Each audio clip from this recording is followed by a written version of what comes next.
You never get out of your you don't have to talk road over. You got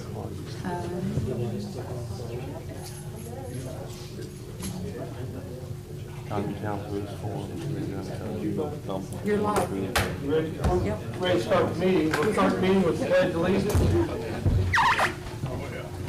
I pledge allegiance to the flag of the United States of America and to the republic for which it stands, one nation, under God, indivisible, with liberty and justice for all. The first thing is the approval of the agenda. A couple items I'd like to add to it. Ready program update and the minutes for the June 6th and June 21st meeting. I'd like to add that to Pam Goffnitz, and then the Ready program update after Steve Hauser's presentation. Okay, I'll make a motion to approve the agenda with those two items added to it.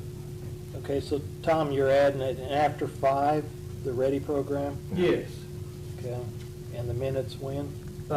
under Pam Goffnitz. I'll second it. Okay, motion made, second, carried 3-0. All right, Pam, you're up. Okay. First off, I have is payroll that was distributed on 9/26 for $147,579.10 to all county employees. I'll make a motion to approve. I'll second that motion. Motion made, second, vote aye, 3-0. Next is I have payroll benefit claims that totals $87,823.38. I'll make that motion. Second. Motion made, second, vote aye, carried 3-0. Okay, next I have is claims, county general for $384,917.66 and highway for $1,439,769.54, and our telephone that we paid out for $1,467.58 for a total of $1,826,154.78. Discussion? And the millions on the road funding for the crossroads, right? Yeah. Right. The community crossing Crossing, grant yeah. work. I'll make a motion to approve the claims. Second. Motion made and second, vote aye, carried 3-0. Okay, and lastly, I do not have them printed out, I did not get to that today, but is the minutes from June the 6th through June 21st.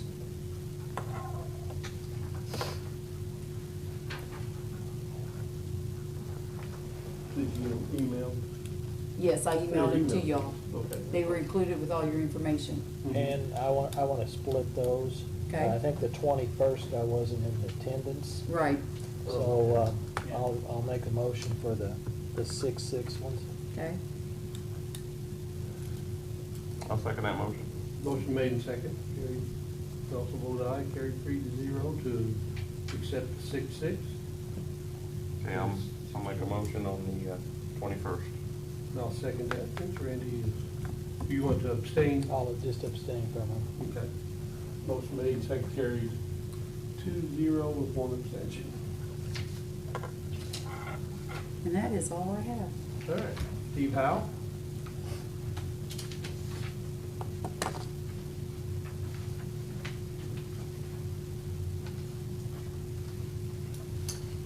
I just got a request for additional appropriations for $1 million. This is the money from NDOT for our paving, community crossings paving. They were a little slow getting it here this year. So basically, you just now got it from the NDOT? Yes. The community crossing? Yes, last year we got it last July, and this year we got it in September. But we got it. We Is that got what it. we just approved though? Yeah, well, that would have been in with that. The 1.8 million?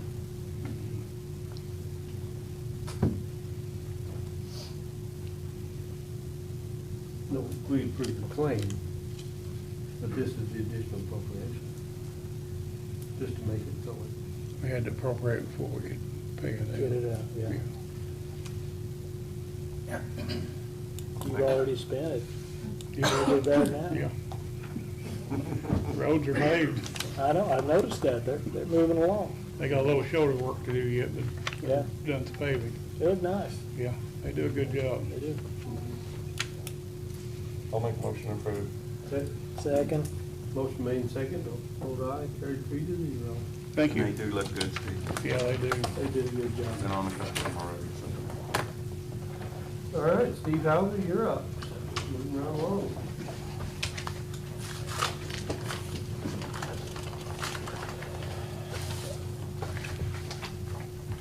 Want to discuss the radio tire that is located on North Ridge Road. It is a radio tire that belongs to Ohio Valley Gas. We have been leasing that tire for approximately 15-plus years. They no longer have the use for the tire, and they were asking if they could do a bill of sale to the county for $1 so that we could continue the use of that tower. Just give you a brief of what's on it. It is the countywide police repeater, which is a receiver-type system. Consists of 5 antennas on that tower to operate that. Also, there is an EMA receiver link. And Tell City Water Department also has a small antenna on it for one of their meter reading type equipment. They no longer have the use for it. They had one antenna on the top. We have already exchanged it with one of our antennas for the police repeater. They have offered to sell that to the county for the rights to that for $1. I think Chris has got the chance to review that agreement. Wonder if that's something that you would consider. If we do not continue there, we're basically going to terminate our police repeater and the ability to transmit on handhelds into the EMA repeater, which covers rescue and EMS from Tell City area. It is a very good site. We've had it inspected. It is in good shape.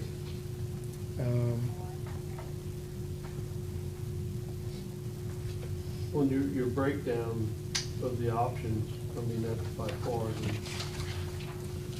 cheapest option. Right. I give 3 different options. If we build a new tire, construct a new one, we're probably looking at around $100,000 to build the tower. That's provided we find a feasible location. We can't just put one up anywhere and get the coverage that we need. If we look at leasing one, again, that is providing that we would find a suitable tire that we could lease at a good ground elevation. This has been doing fairly decent. It's not going to give you 100% coverage, but you're not going to find anything that's going to give you 100% coverage. We did check on the insurance. There'll be an additional $120 on the county's insurance to insure the tower and the building and generator. Per year. Which you would have to do that if you. Wherever we would be at, yes. The generator currently needs some work. It either needs to be repaired or replaced. Again, it is probably getting close to 20 years old. That may be an expense that we would be looking at. I did not want to go ahead and repair it. I've got a portable generator sitting there right now if something would happen, but we would have to physically go to the site and transfer the power to it. So Steve, what do we pay for lease coming up till this year? Around $500 a year To the gas company? to the gas company. Yes, it was basically almost a donation to us to be there. So are they not willing to lease it to us anymore? No, if we do not want to stay on it, they will not continue the lease. That's right.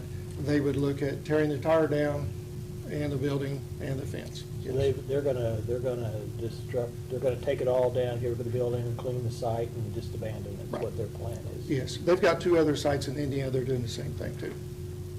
And they offered the counties in those sites the same deal. I know that one county is accepted. I don't know that they got the paperwork ready at the third site. Okay, I'm gonna jump ahead on you. Okay. I know right now, and then I got your grant in here, and I noticed that. And I know we're on low bandwidth here between, am I not correct, between the police departments, not the 800 meg, or maybe we're a hybrid on the 800 megahertz, but we're not universal throughout the whole system, correct? There's two systems. There's an 800 system, and then there's the high band, the VHS system that the Okay. police repeaters But on. the police, Yes. but the state police have all went 800, That is correct. correct? Okay. But they also keep our low band frequencies as well. Yes. But okay, so my question is we've got a tower, and there is gonna be a liability there in the event something would happen to it. What's our plan for 2 years, 4 years, 6 years? Are we going all 800 within the first responders, the EMS, the fire departments, the police, so that they're able to communicate among each other? Is that the plan, or, do you know? What is it? We are currently looking at going primary with law enforcement on 800. That's been a battle we've been going back and forth for about a year now. And there are going to be holes. There's going to be areas that the 800 will not function. Even if we go 800, they are wanting to keep our current VHF system as a backup to it. Right now, it's just in reverse. They're using the 800 as a backup. So in other words, people are required to pack 2 radios. That is correct. And each of their vehicles has 2 radios in it. Each of the law enforcement does. Each of our ambulances has 2 radios in it. The problem you have is our fire departments, our first responders, and our rescue. I don't know how we could afford to equip every first responder with an 800 radio. Which are, how much of these? You're looking at approximately $2,600 for the cheapest on the 800 radios apiece. So if we equipped everyone, dollar amount? How many radios do you have out there? Rescue, we've probably got around 80. EMS, 20 probably. 20. So 100 would be, at And then you gotta add all your $3,000. fire departments, Oh, is that- all your okay. volunteer fire departments. That would be all of them. Tell say Troy, Cannleton, Central Perry, Anderson. Yes, And then when the VH radios are 300? yes, around 300 for those, yes. I don't foresee us ever doing away with our VHS system totally. I could see law enforcement migrating to that primary. In fact, I just discussed recently with the sheriff and Chief Lou Allen and Cannleton Chief, we may pick a week. We pretend we don't have our VHF system anymore, and let's switch for 1 week to 800. That'll give us an idea to find out where the problem areas really are, and if that's going to be feasible to think about, or whether we want to stay VHF and use 800 as a backup. There are areas out in the county, 800 works very well, where our VHF does not, vice versa. You may not be able to talk in your 800 from inside Walmart, or inside the Tellstate Police Department, or inside the Perry County Sheriff's Office. When they broadcast one frequency first, and then come back and broadcast the second one? Is that how it works? No, they They go out broadcast, simultaneously?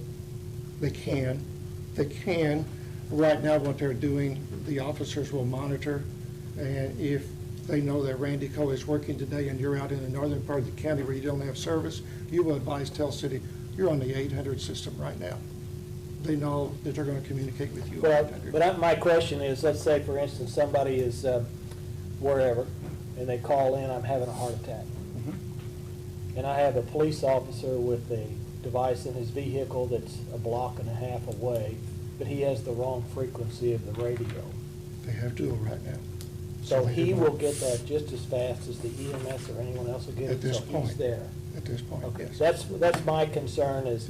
is that we end up with a dual system, and then we're not reacting as quickly as we potentially can, because seconds mean a lot in a lot of these situations. Yes, If you can, yes. and especially if you have somebody in the proximity I agree, that can be there, definitely. you know, and then if he's not aware of it or she's not aware of it, Minutes are going, yes. yes, I And agree. and the consequences are not Yes.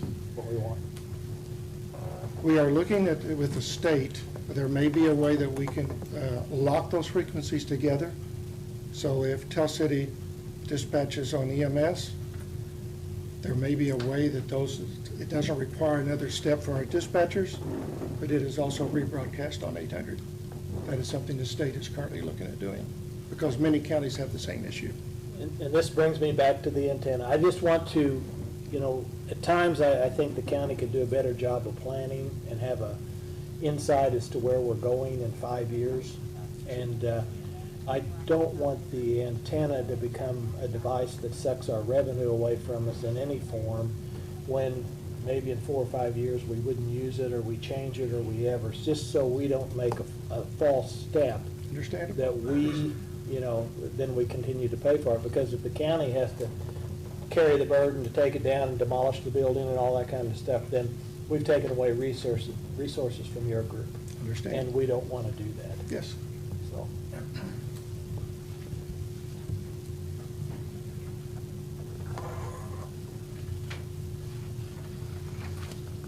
Any other discussion? Keith, yeah. Who owns the ground that tower sits on? What was your question, Pete? Who owns the ground that tower's on? It should be yours.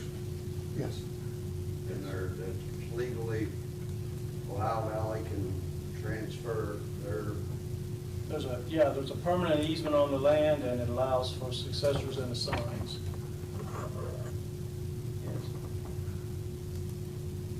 It was granted in 92. oh, I've got a copy of it. Yeah, August of 92.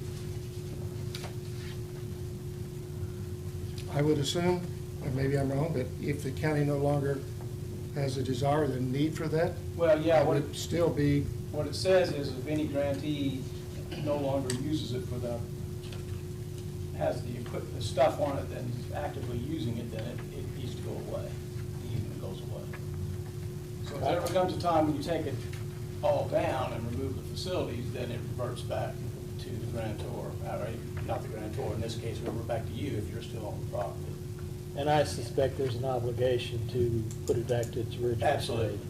Yeah, so we'd have to. Yeah, you take- can't just abandon it, you're right. We'd have to take it all down, clean it up, and that would not be inexpensive. Does the water department pay anything for the use of the they do tower? not, because they basically do things for us at the other tower sites. It's a trade-off, and we don't want to look at. I'm glad you're working with them, don't Yes. get me wrong, I Yes. think we need more of that. But you have antennas on the water tower, or did at one time. Right, yes. And there's another tower site, Petzolazzi. They keep up all the ground, the mowing, and everything there for us on that. So it's a trade-off, and I would not be in favor of looking at charging Tell City anything on that, no. Yeah. Who's gonna maintain the grass up here? They're going, up there at your site? Yes. They are going to maintain more on the grass. They've already repaired the gate to some extent. And We, Keith, do you see any problem in continuing up there? Or? Well, my biggest concern is making sure that antenna disappears. Like Brandy's saying, if you go to a different system, or that antenna's been inspected to where it's deemed, because I don't know that Ohio Valley had it, visually inspected from top to bottom. I don't want it falling on my house or. nor do we want it falling on Right. anybody's house. I mean, Agreed. it's a huge liability if that would happen.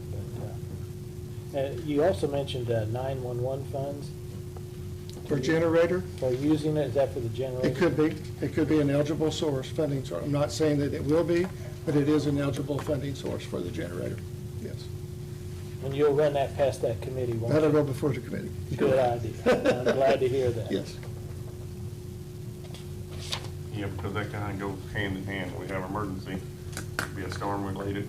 That's when you need it more than any time. You won't Yes. need a real big generator up there, we see. No, no. And there's probably a potential up there of natural gas, that if you have somebody that's a handy mechanic, the valves and stuff. We may be able to get it stuck on repaired, and it may not, but I will work on it. I didn't want to do that unless it was ours. Yeah. And I understand why Ohio Valley Gas, they didn't want to repair it or replace it, because The- they don't have anything, right. Yeah.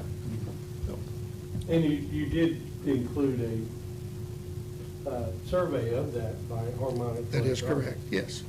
And I think it states in there that it'll either need to be repaired or replaced. But the tower's Good shape. in good shape. Yes. Excellent condition with good grounding is what their words are.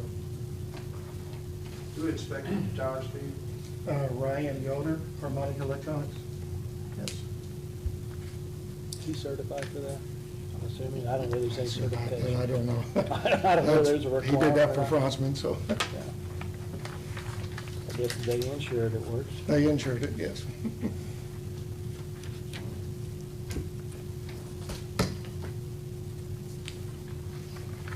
Well, I'll make a motion to approve. I think we gotta keep our 911 system up. We gotta keep communications between officers and rescue and first responders, so that's just part of it. I'll second. Okay. I don't know of any of the difference, what we can do. At this point, it seems like that's what we should do. I do have 2 copies. We would sign it and send it back to Ohio Valley corporate office, and they would send us one signed back then. So motion is made and second, and I'll also vote aye. Need all of us? Yeah, I think there's a place for everybody. No, there may not be, may just be, it's just you as president. Okay, Yeah. all right. I'll make sure and get this to you. Okay. And then I think that has to maybe notarize, I'm not sure if that's one that needs it or not. It doesn't call for. It does need notarized, so. Okay. It does? I don't have a notary. Well, I do, so I can notarize it. You'll be stopped at your office with a notary. Just drop it off. Oh, you can sign it here, and I'll take it back to the office and notarize it. Okay. As long as I witness you sign it, I can notarize it. And then you'll get me a copy. No. Of course, I'll get you a copy. Make my note, just in case. Just make sure you remind me. That's right. I'll forget.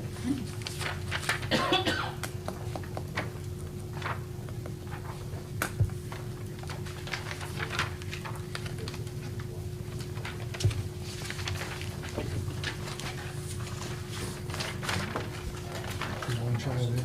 I think I got it. Is this your grant? Yes, yes. I got a copy, David, it's Randy.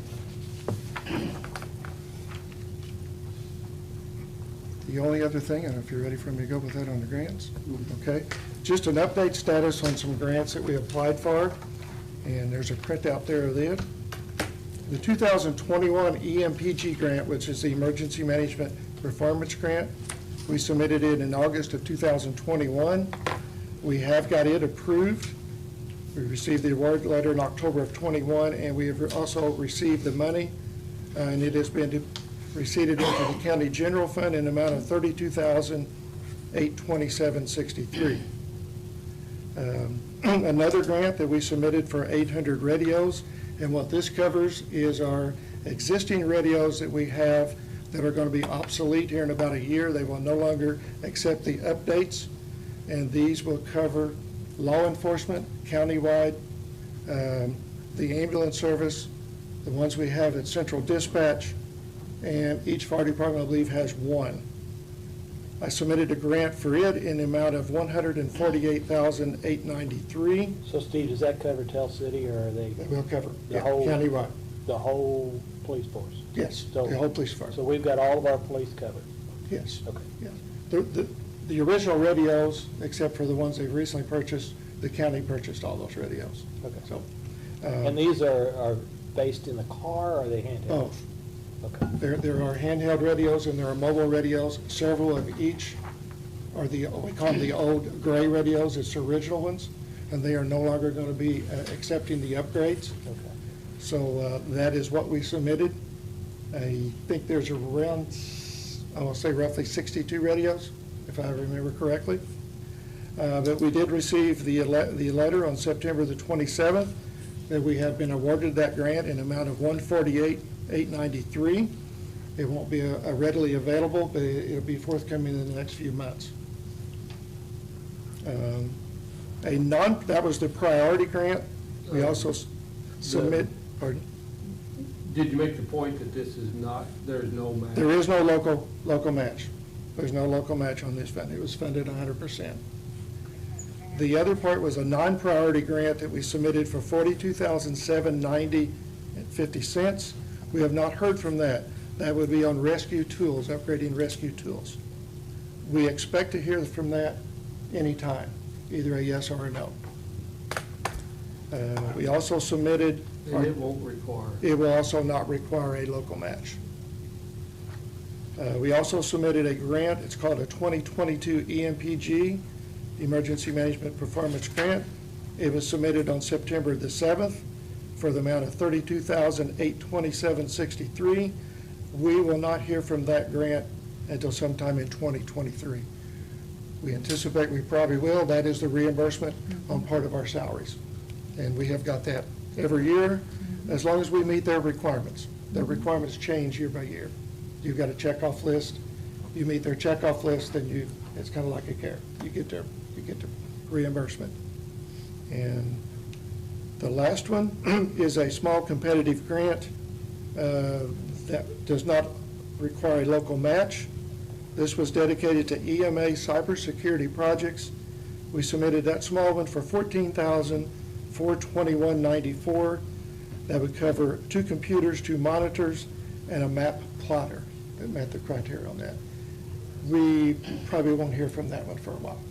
But that's just an update on what we have submitted and Okay, received. we just sat through another one where you had the water lines for Antro plotted on your system, and I'm assuming then you'd be capable of plotting large-scale maps out Yes, if yes. you were successful For with this printing, one. that is correct. And secondly, we just hired Region 15 to put new county-wide maps out, and hopefully we're getting the electronic documentation for that, and you'd be able to print that.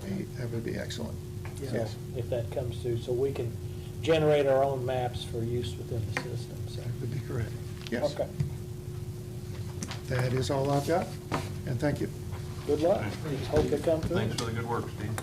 No, you're taking this to the council too, right? Yes, I will update the council on the grants as well. Okay, next on the agenda, we added the Ready program update. Aaron, Emerson, would you-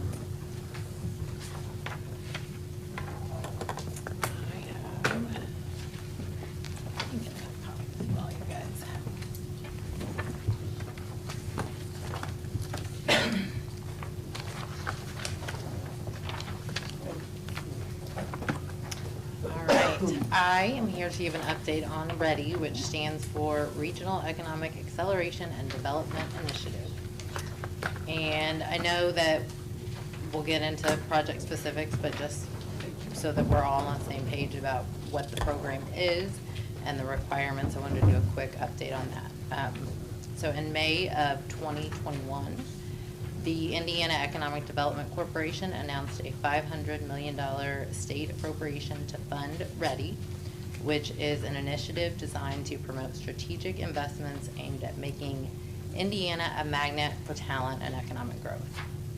As part of the program, the IEDC announced that it would award up to $50 million per region in projects included in a regional economic development plan. And specific eligibility criteria included regions were responsible for self-identifying, but you had to be at least 2 counties. The plans developed should be developed by a broad group of stakeholders within a self-identified region and must include the region's major employers or anchor institutions. And regions should be led by anchor institutions, the private sector, and/or philanthropic entities. There were also some match and investment requirements. The state required its investment to be matched by the private sector and the local community. So at least 80% of the investment must come from private or local sources and not more than 20%, and the plan can originate from state funds. And they really wanted the private to be the bulk of it. in order to be a region and. Excuse me, can I Yes. ask you a quick question? Mhm. John over here is getting 700,000. Is he, I mean, how does the match work on that? The match is for the whole plan for the region. So not every individual Not project project has to specific. meet, right, Okay. exactly, Okay. which But Randy, makes. to help answer that, the private side for our project will be the homes. Okay, which- so you're incorporating the entire 5.6 subdivision? or $6 million worth of homes. Yes. is Gotcha. The private side. Okay, so that, okay. Yep. Eligible applicants, so you couldn't just form a region and apply. You had to make sure that you were either a regional development authority, which Perry County is not part of, or a regional strategic development commission, which we do not have either, or a qualified nonprofit organization formed to support economic development across the region and which does not represent a single interest group or local unit within a single county. Pre-existing nonprofit organizations may be considered, and they were, if they were formed to support economic development initiatives across a region and does not represent a single interest group. They preferred 501c3s, and the management of that not-for-profit should be led by the private sector. The state's expectations is that elected officials and government employees or contractors do not serve in director capacity within the organization. And a nonprofit organization board or ready partnership should not be composed of more than 15 individuals. So we had to figure out how we, as a county, could possibly take part in this program that was announced in May. And at the time, I think the end of August is when the regional development plans were due. And we talked to several different counties trying to figure out how we could ensure that we could participate. That was, took at least a month and a half to figure out how we would be able to apply. But we took advantage of SWIDEC, which is Southwest Indiana Development Council. It's a 501c3 nonprofit created in 1987 with the purpose of unifying promotion and communication between business and government with the purpose of creating and maintaining jobs and attracting investment in Southwest Indiana. And then that was from the original bylaws, and more recently, population attraction, skilled workforce has been added to the focus. The voting membership of SWIDEC, a single organization engaged full-time in the field of economic development from the counties of Crawford, Davies, DuBois, Harrison, Knox, Martin, Orange, Perry, Pike, and Spencer. So there are 10 members of SWIDEC. However, 5 of those member counties were also part of RDAs. So they chose to join a region that was part of an RDA and went in another direction, which left SWIDEC with 5 counties that did not have the opportunity to participate in the program, and we weren't contiguous. We're not contiguous. But we had several conversations with the state, and they really they wanted to make sure every county at least had the opportunity to participate and submit a plan. So they agreed that we could form into the Indiana First region, which is kind of a subset of those 10 counties. So the 5 primary counties of Indiana First are Harrison, Knox, Perry, Pike, and Spencer. Excuse me 1 minute again, I'm gonna Yeah. ask you another Yeah. question. So then, SWIDEC 10, okay, and they're the actual 501c3. Correct. Right? And then you have a subgroup of 5, which is half the amount. So when you go with these ready programs, and I know the funding was for the 5 counties, Right. the decision-making and that information, is that back to the original 10, or is it the 5 that's in the subgroup? It's the making 5 that is decision? in the subgroup. We have set up a separate written ruling, and Nathan, maybe you can help me with the actual terminology, but we have our own bylaws for that group of 5 that determines how we will make decisions. And those other counties have no say So you're just whatsoever. under their umbrella, because they're the 501c3. Correct. That you're making all, okay. Correct. And that was part of the agreement. Our money is kept totally separately, and they have no say on what gets funded. So those 5 counties, we worked together. We had not long, less than 2 months, I believe. We worked with a consultant and with Region 15 to put together a regional plan to submit to the IEDC. The main themes of that plan were housing, quality of life, talent attraction and education, economic development, innovation, downtown revitalization, and tourism. I think the whole plan was 295 pages, so it was a pretty massive plan where, I mean, you needed to provide history on the region, the current economic outlook, population trends, educational attainment rates, what was the status of housing in each county, and then come up with your vision for how you grow the population. And housing was by far the biggest area of focus because all 5 counties need additional housing in order to grow. There were over 60 Perry County projects that were part of that plan. I think that we actually had more than any other county when we went to collect projects. I think one county said that we put in everything but the kitchen sink. But we really wanted to, because of that match requirement by so much public and private, we were really looking for projects that already had some potential funding or were likely to happen so that we could get to that private and public investment goal. So in putting together that plan, Perry County did have a committee, and it was put together based on program criteria provided by the state.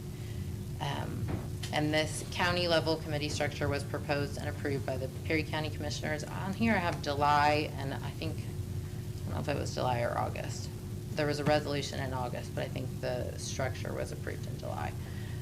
But that committee and individuals were not appointed. Those were organizations that the commissioners officially approved, and then those organizations were responsible for appointing a person.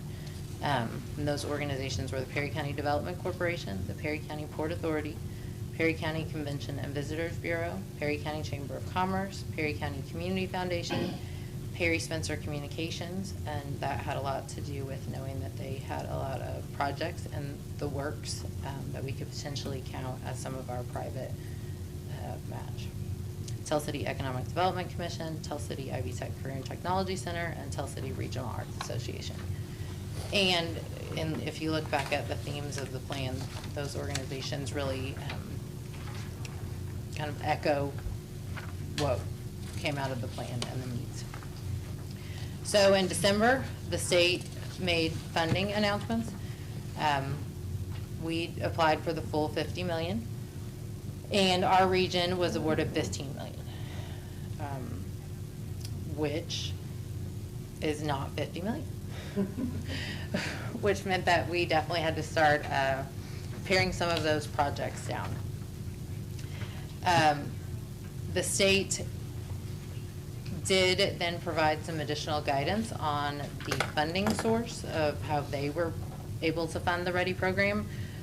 They are using their share of federal ARP dollars, which means that all of the funds are subject to federal ARP guidelines, which cut out a lot of the projects that we were excited about because it was a chance to dream about how do you grow your community, how do you attract talent, but then you cut it back to infrastructure, negative impacts of COVID. You guys are familiar with all of the requirements, and they're very strict. There is financial reporting to the state budget agency, and there are some federal requirements for a competitive bid process. So with all of those criteria and stipulations, so far the projects that have received preliminary approval from the Indiana First Region and from the state of Indiana are the Hoosier Heights subdivision for up to $1 million in READY funding, and that funding is to be used towards water, wastewater, and or roadways, with a total project investment of $12 million. And like John pointed out earlier, that $12 million, you're looking at these projects holistically. So that's the homes once they're built as well. Forest Canton Heights subdivision, up to $775,000 in ready funding. Same uses, water, wastewater, and/or roadways, with a total project investment of $7 million. And these are estimates, because things are changing quickly, and some of these things don't have official estimates yet. And then the Tell City Sports Complex for up to $510,000 in ready funding to be used for sanitary sewer and/or an ADA compliant facility that would house the press box, concessions, and restroom, with a total project investment estimated at $6.9 million. So far, Perry County has received preliminary approval to receive $2.285 million in ready funds. And I was gonna put more, and I ran out of time. Well, my question is, we have certain amounts allocated and certain amounts committed for the entire project. Is there a time frame required? In other words, John has to have his houses built by? We have to have all of the funding committed by 2024, all of it expended by 2026. But as far as his matching, he'll have it spent, but I don't know that So he'll we have all are- of his houses done. in order The to goal make is that to match. scale back what the numbers that are turned into the state to reflect what is actually feasible by the end of 2026.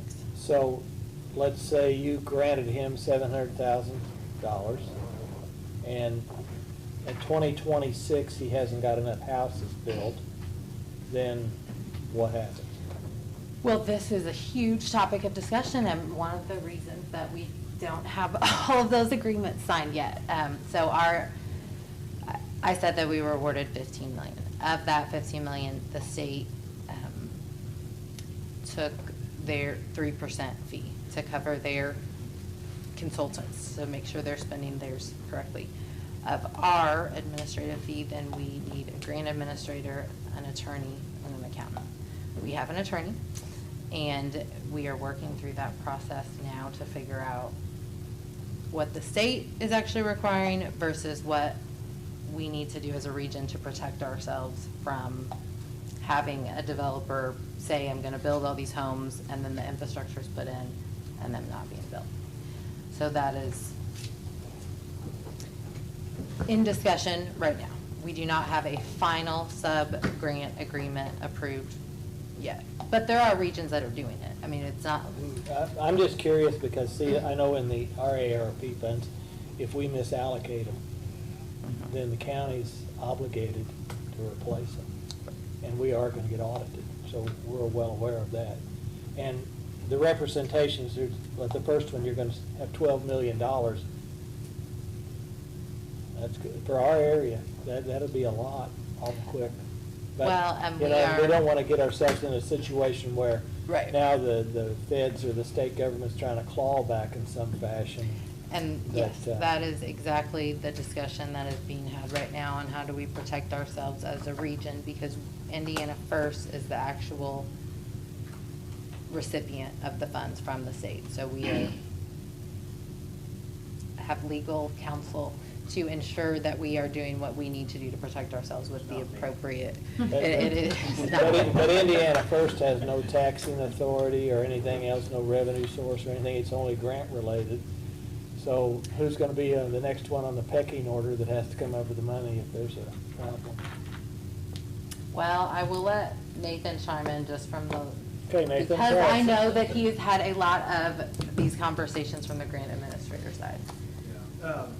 So the state actually, You better come up here, Nathan, so folks online can hear you. IEDC, this is an ever-changing program. But at this point, initially IEDC said, all we need at the front end of the whole application approval process is a commitment from the developer that this is the amount that they are reasonably going to invest by 2026. And they said at the end of the program, it would just be another letter from the developer saying this is what we actually did, and then that would be the end of it. The state has enlisted the services of Ernst & Young to serve as the state's legal counsel to make sure that all of the ARPA requirements are being followed. So as far as we know, that is the current advice. Okay, so let me run through an example. I'm a developer and I propose a $12 million project. I get $1 million up front. I go out and do my dirt work, start my roads and this, but I fail to carry out my $12 million. And then I send a letter in and say, you know, I only spent $6 million. That's all I've got up there in the way of the houses, roads and everything. The developer has spent the $1 million. It's out on the ground. Is he gonna be asked to say, give me $500,000 back? And if he doesn't have the 500 to give back, who would be on the hook for it? The current understanding, Indiana First's attorney has prepared a sub-grant agreement which does include provisions for a clawback if something like that happens. The current understanding is IEDC is perhaps giving some different advice where there is no clawback. There is no, they're not requiring any type of payback. It's essentially the program requirements have been met, even if they didn't reach that initial, what they hit. So there's no. And we've asked those same questions in Randy, many he's ways. got a good point. Perry County's not signing anything here. Is Indiana First is liable if there's no, let's say there is a clawback, but like you said, you can't get blood out of turnips. He's already spent it. Yeah, He's got the so- investment, it just didn't work. Is it Indiana First responsibility, or is it gonna come back on the 5 counties? And And we see, don't know that yet, do we? If you don't have something to hold them accountable, then you have a fraudulent guy who comes in, misrepresents, gets his money, and has no intention of ever doing it. So there has to be some kind of teeth, I would assume, in this, to some extent, to Right. force compliance. And that's the current thought of Indiana First attorney, is to build this into that sub-grant agreement. But they are working on, he's working with several other regions, and other regions with their own attorneys are all working together with IEDC to fully flesh this out and what that looks like. So how's that gonna impact the availability of funds? John wants to start his project tomorrow. Is it gonna be ready for him? Can he do it? Well, the process, we have to upload all the information to IEDC. They go through, there's 5 steps of compliance review. I think 3 with Ernst & Young, 2 with IEDC. And then the project, once they've approved it, then it's ready to move. So do So- we have a time frame on something like this? I mean, he's anxious. It's dry, it's fall. He can get it done for less money today, not in the middle of the winter. Yeah. So do we have, is he So, John- kidding himself? I provided John with examples of that letter we were talking about, that the state is wanting, like, here's what the money will be used for, here's the overall investment numbers to get things started. And John sent me the numbers, and we need to tweak that letter, and then it can be submitted into the portal. But we will have to figure out what agreement it needs signed, yes. And we have a meeting tomorrow. We have a regional meeting in the morning. And we meet monthly. And I did just talk to the attorney this morning. He said we just have to be patient for now. They're working through all of this with IEDC, I know. to figure it out. But they don't bump the deadline back. No, Be patient. But that- I do think that there is, Springtime. I think there's the legal side, and then I think there's the economic development side, where the state is really wanting to incentivize development and growth. And I think that was what we went into it more with. You need a letter that summarizes your intentions of what you plan to do, your overall investment, make it realistic, and everybody I've worked with projects with, we've scaled them back from those original numbers, because I don't want to turn in numbers that we won't meet. And so we are trying to scale everything back to be as realistic as possible that can be met within that 2026 timeframe. Now, $15 million was allocated for this 5-county group. And how much of that has actually been committed as of today? And you don't have to give me an exact number. I think we have less than a million left. So you committed nearly all of it, there's just $1 million left. Yeah. And the Perry County got 2.2 something? 2.285 so far, and I hope to get us at least another 300,000. So we've worked hard to get our fair share, although the state is not requiring it to be. They were very clear, and they have said multiple times, they did not just want you to say, okay, you got 15 million, 5 counties, everybody gets 3.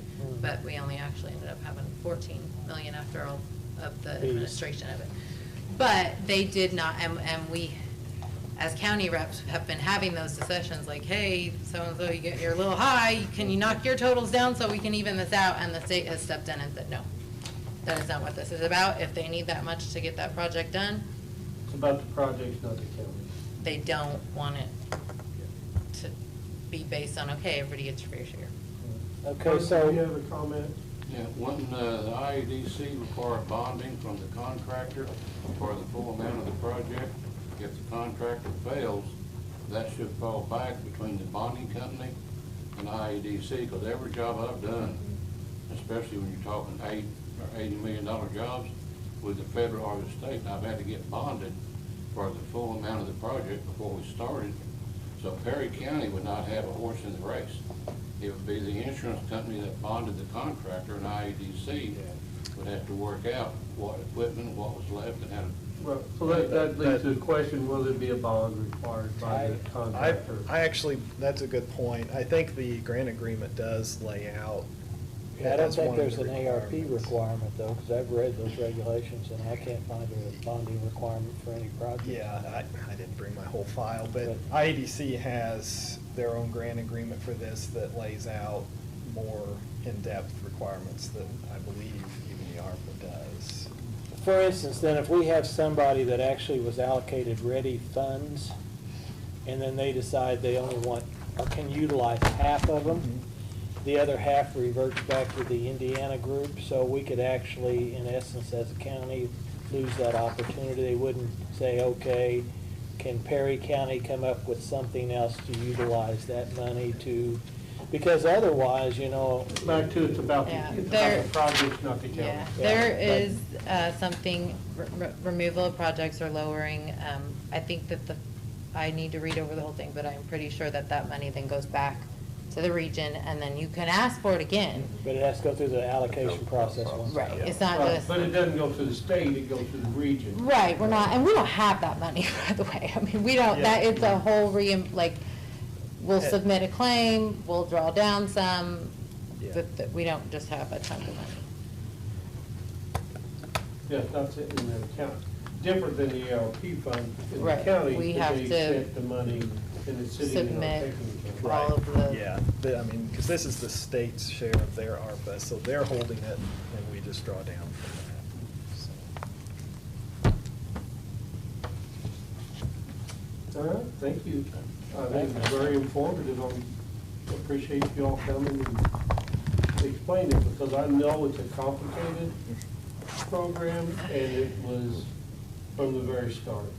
It's been a lot of moving targets, and And it keeps moving. it definitely keeps moving. But hopefully we'll get at least that 2.2 and hopefully more.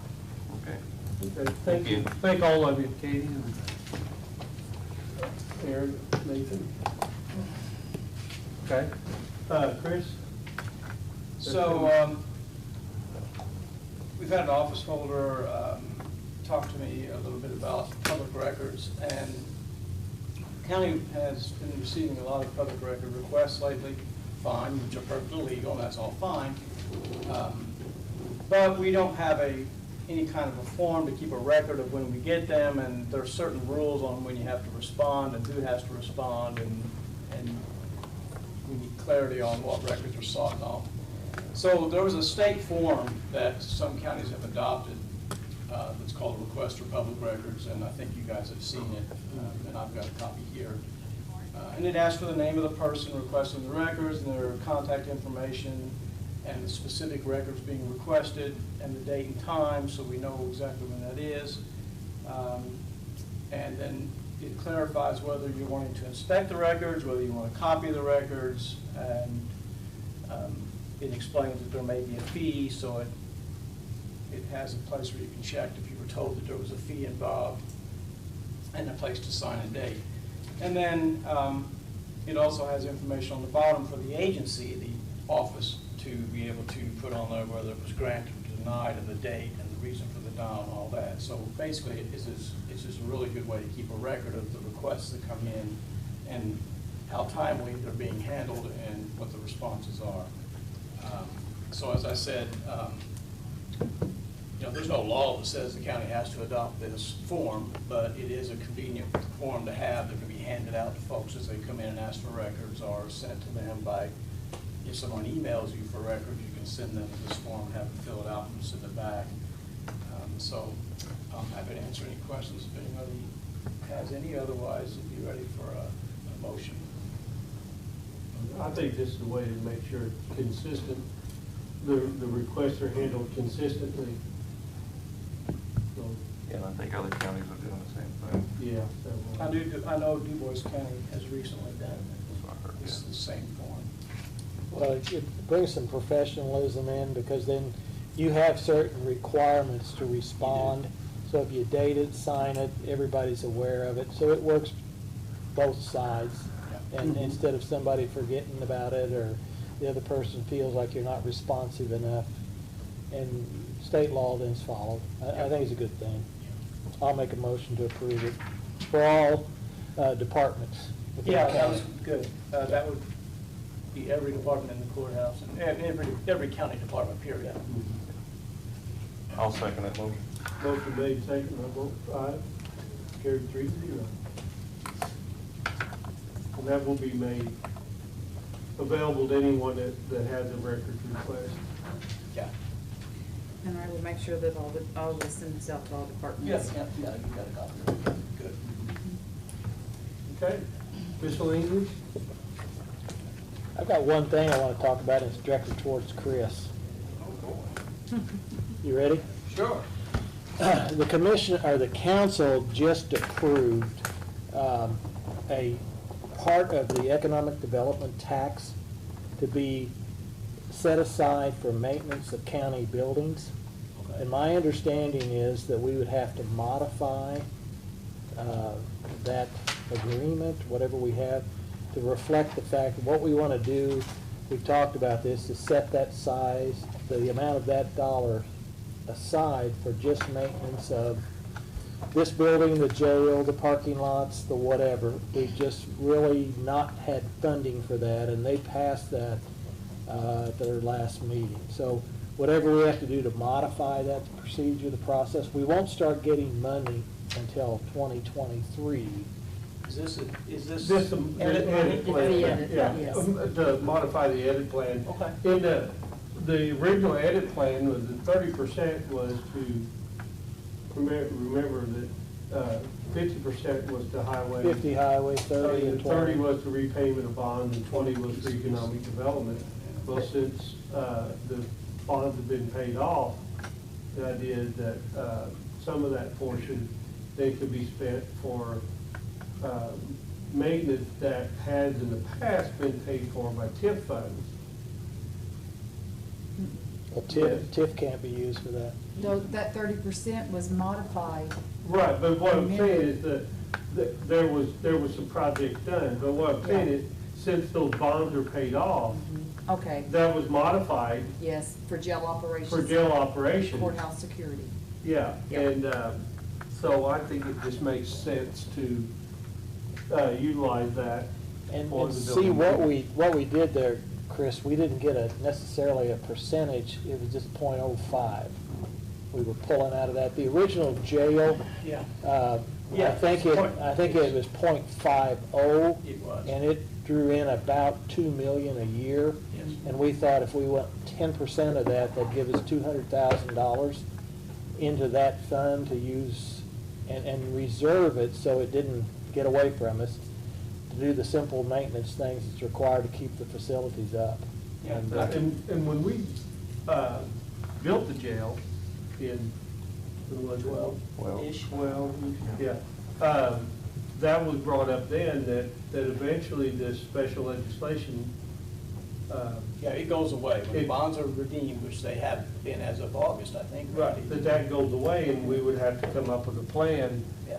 to maintain what we have. and it's- So the edit plan would be amended to, it's called the capital improvement plan, would be amended to provide 10% of, It won't be 10%. okay. See, because it'll only be, I So I think, need more- I think our new rate is 140, and so this is only gonna be, it'll be 1.4, so it's only gonna be 0.05 of that rate is all we're setting aside. 0.05 of the currently approved rate. So Yeah. can, I was gonna So say. however you have to, and I don't know what we have to do to go through that process, you know, to get that, Can it be put in like place. 0.05, 0.05 Well, that's of the the rate. actual dollar amount that comes in, because that changes every year?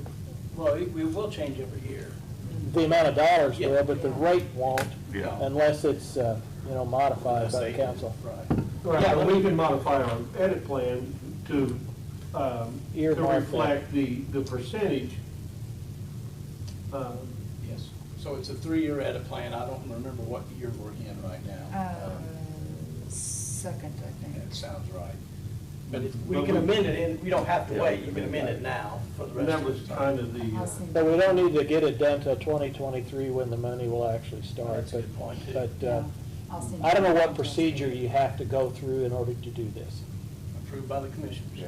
So it's He- Chris just has to prepare. be prepared to Okay. pass it. So, So the first dollars will come in 24? No. So it's, or 23? We're getting them in 23. 23. yeah. So we have- Yeah. Right. So, yeah, we're paying with the. Yeah. Because right now, I've got an estimate of the tax dollars, or the income tax dollars that are coming in. Yeah, that's- In November, I should get the actual amounts, because my estimate still had the special legislation on there and all, which now that's gone. So whenever I get my actual amounts that's certified for 23, the specialations should be gone. The extra that they put toward public safety and to certified shares and to edit should show on my actual report, In November. certified amount in November. And I can give you a copy of that when it comes. I'll work with Pam. We'll put together a draft for you guys, get it out. Yeah, that has We to can be approve it done. the next mid-month or our November meeting. when you- Yeah, it'll have to be done. Whatever, just so it gets done before the Yeah. End of the year. end of the year. Yeah. Okay. The only, and the thing I have for miscellaneous too, we have had several applicants now for the administrator, and Randy and Randy, you've both been emailed those. I believe, and Chris, correct me if I'm wrong here, we need to have an executive session to decide who to interview and then to have the interviews, correct? Yeah, you conduct interviews in executive session, and then you have a public meeting to make your decision. But to decide who to interview, we can do that, and we need to do that in one executive session, and then have the actual interviews in the executive session. Correct. So we probably ought to have two. And I can prepare the executive session notice for you, if you just tell me the date and time. So when you choose what to, when would you like to? When's our next meeting, is the 17th? I don't have my phone, 18th? 18th, yes. Can we meet just a little earlier in an executive session and then go to the regular one? We could. That would work with me. Say That way- five. That way we, yeah. Yeah, what time, 5 o'clock? No, wait a minute. No, That's a your morning meeting's one, at yeah. 9 a.m. Or do you want to meet right after? We can after too, I don't care, either Could one. meet right after. You have to pick a time, you have Yeah. you have to designate a time. You can't just say we'll meet after the regular meeting, you have to say 8 o'clock or 9 o'clock. What's this first one for? The problem you don't know is what you're gonna have on the agenda for that morning meeting. Right, well, But we I can mean, You can meet before. I was gonna say, what's your first Yeah, we first can meet executive before. for? Why couldn't we meet Yeah, we at 8? can. Yeah, we can. Yeah, We- it's If we okay. set the time at 8, that'll give us plenty. It's a whole hour, yeah, Yeah. I think it's fine. 8 a.m. on the. We're just going to review them, then 18. Just talk about the Handful ones we of- have yeah. and go from Okay, there. I'll prepare as soon as Pam Because we won't have executive any session. interviews that day, so an hour will be more than an hour. Yeah. Right. Okay, I'll get that to Pam. Okay. All right. Then our next- Yes, sir. I'm just wanting to let the commissioners be informed that over the last couple of months, I found some discrepancies in 2 different departments on payroll. And at this time, I'm not going to say anything else about it, except I think you should be aware that I've already turned it over to the State Board of Accounts for them to look into it. So we'll wait and see what State Board of Accounts and Discrepancies. on payroll, collecting pay for the same time on 2 different departments. Okay. So, but right now, I'm not going to say any more until State Board of Accounts. They informed me they would be an audit done, and Okay. we're just going to go with it. But I thought I'd better let you guys know in advance, because I've been looking into it for the last 2.5 months, getting my paperwork together, so. Okay. Okay, thank you. All right. Yep, I got it. You got it signed, Yes, you will have some. I'll get that notarized and back to you. Okay, I'll be out. They ever adjourn? My phone lit up. That was a text went around. You got another. My phone just lit up, yeah.